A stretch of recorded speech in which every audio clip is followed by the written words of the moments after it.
तो 90% जो क्षेत्र है वो सुरक्षित है, यह कहना पर्यावरण मंत्री का। अब आगे की खबरों के लिए सीधे मैं आपको लिए चलता हूं अपने सहयोगी आयुष के पास। शुक्रिया अखिलेश। यूपी में अपराधियों के जहन में खौफ बैठाने के लिए योगी फोर्स फुल ऑन एक्शन में है। बलिया से लेकर गाजियाबाद तक क्राइम कंट्रोल में अपराधियों पर नकेल कसने के लिए कहीं डुगडुगी पीटकर उन्हें तड़ीपार किया जा रहा है, तो कहीं भागते अपराधियों को लंगड़ा किया जा रहा है। यूपी में अगर डॉन बनोगे तो लंगड़े हो जाओगे, और ये बात केवल कहने भर की नहीं है, बल्कि इसकी बानगी भी देखने को मिल रही है। अपराधियों पर ताबड़तोड़ एक्शन जारी है, क्योंकि सूबे के मुख्यमंत्री पहले ही माफियाओं को चेतावनी दे चुके हैं।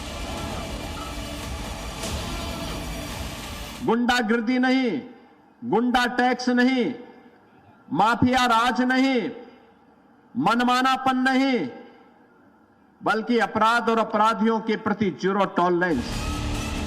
इसी जीरो टॉलरेंस की नीति पर योगी फोर्स का ताबड़तोड़ एनकाउंटर जारी है। अपराधियों को या तो जेल नहीं तो जहन्नुम पहुंचाने का काम किया जा रहा है।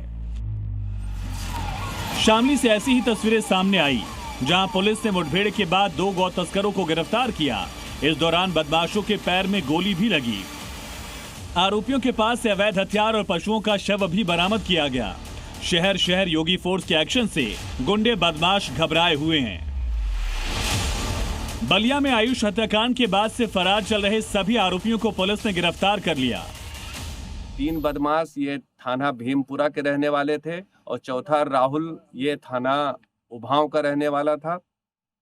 प्रारंभिक पूछताछ में इन्होंने 13 दिसंबर 2025 को थाना उभाव के अंतर्गत आयुष यादव उर्फ राहुल यादव की हत्या करना इन्होंने स्वीकार किया।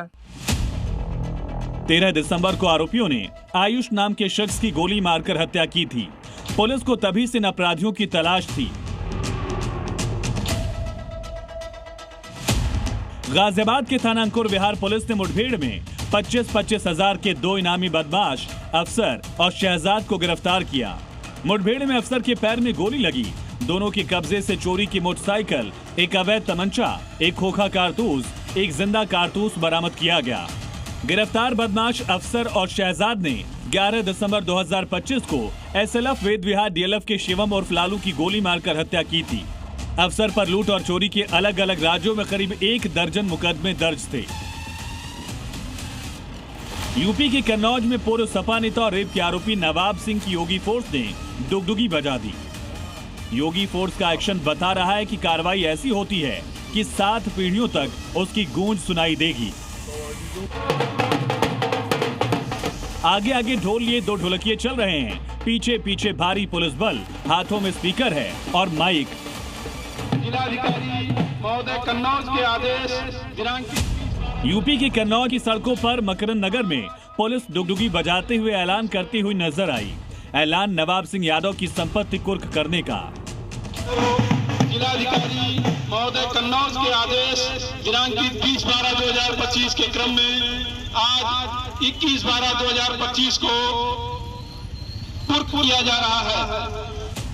डुगडुगी बजाते हुए पुलिस नवाब सिंह की उस संपत्ति पर पहुंची, ताला निकाला, कुर्की का नोटिस लगाया।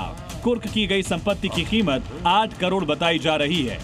डीएम के आदेश पर हुई इस कार्रवाई से संदेश भी दे दिया गया कि योगी राज में अपराध करोगे तो 7 पीढ़ियों तक भुगतना पड़ेगा। डीएम के आदेश पर कुर्की का पोस्टर लगा।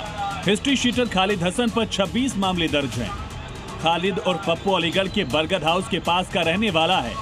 आरोप है कि कई सालों से एक संगठित गैंग के रूप में साजिश के तहत हत्या, डकैती, फर्जी दस्तावेज तैयार कर धोखाधड़ी और जमीनों पर अवैध कब्जा ऐसे गंभीर अपराध इसने किए। आपराधिक गतिविधियों से अर्जित संपत्ति के आधार पर खालिद पर गैंगस्टर एक्ट के तहत मुकदमा दर्ज किया गया और अब पुलिस ने 3 करोड़ से ज्यादा की संपत्ति कुर्क कर दी।